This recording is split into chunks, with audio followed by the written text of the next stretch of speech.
Multiple images can now be added from Airtable into your documents coming from a single field.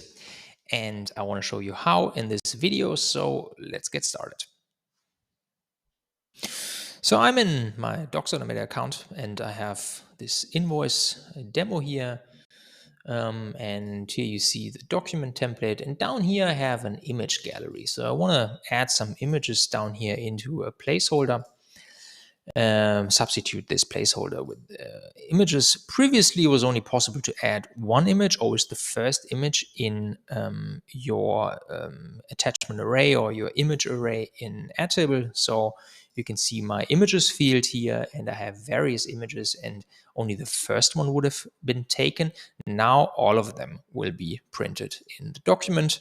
The mapping works exactly the same. So you have the field here, image gallery, which we saw in the template, and then we're just mapping images. We can set a size, let's say 150 pixels, and then I can create a preview here. This is the 001, exactly this one. The other one doesn't have any images on it.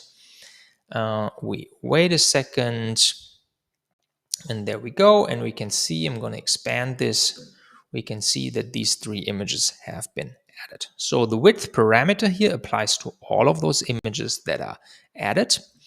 Soon I'm also launching a height parameter, or the option to set the height parameter, but currently only the width parameter is settable here. What I want to show you as well is before, if you had in an attachment field in Airtable a PDF or any non-supported format, like we can only support JPEGs and PNGs at this point, but if there was a PDF in here, then this would have caused an error. And actually now there's no error anymore, it just doesn't get respected.